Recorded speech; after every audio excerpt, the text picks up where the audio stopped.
Hey friends, I just finished making some soft cheese. I've decided what I'm going to do with the whey. I got a generous 1 quart of whey from that soft cheese. I'm going to pour it into this pot.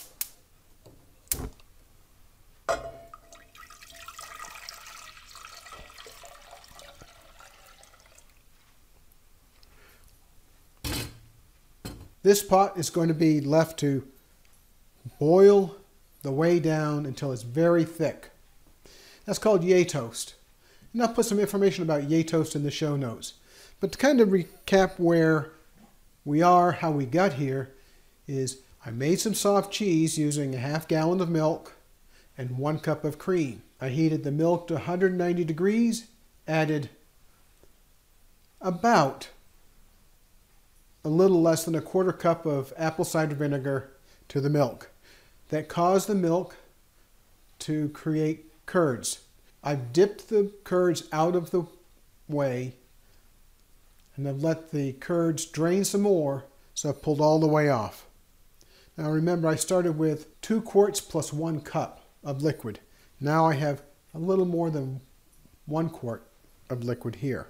Ideally, I want a pot that's going to be shallower, so it's going to be bigger around than it is tall. The reason is I want to evaporate as much of this liquid out as quickly as I can without scorching what's left in the pot. This isn't going to take very long. It's not going to be real complicated, but it produces some really tasty cheese.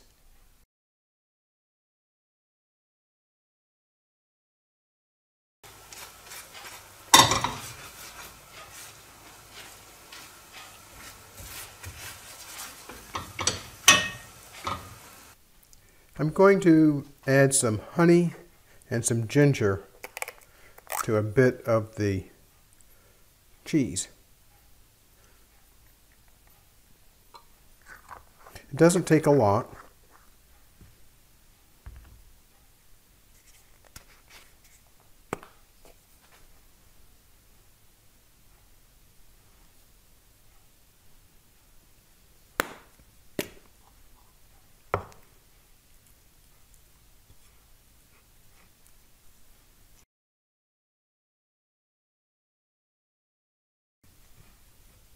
Mix it around so everything's incorporated.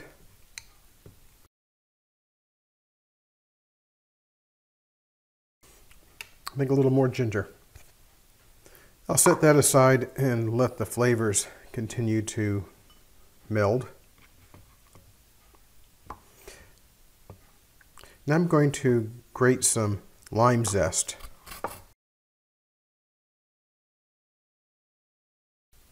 And when you add spices or herbs to this kind of cheese, you'd like it to sit for a little while.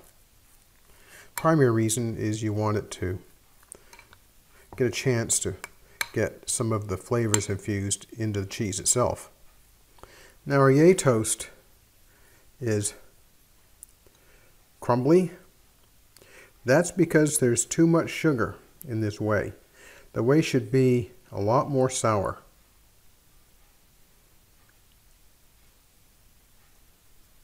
We'll have to investigate why that is. Well, I've added some flavors to these 3 bowls of the soft cheese that we made last night. This one is orange ginger honey. The next one is lime. And the third one is black pepper with a very small amount of honey. So we'll give them a quick shot. Now we haven't let them sit long enough, but we'll have an idea.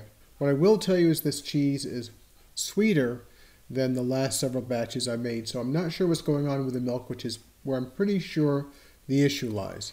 Yeah, it's really weird. Usually the cheese is tangier and not nearly as sweet.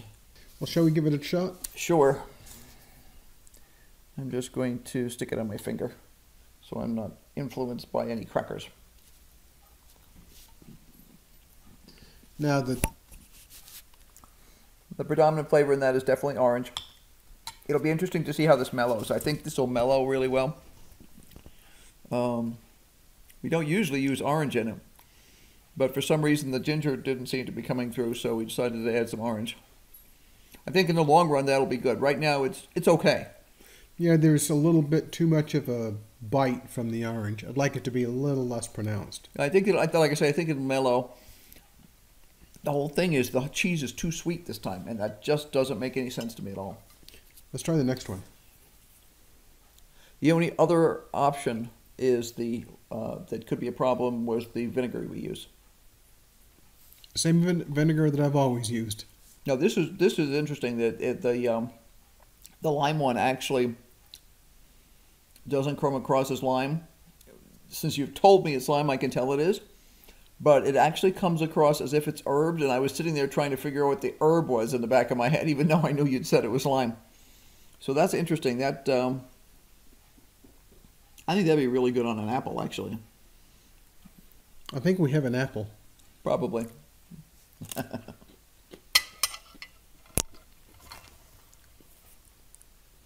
This one. This is one that you shouldn't like at all. Right.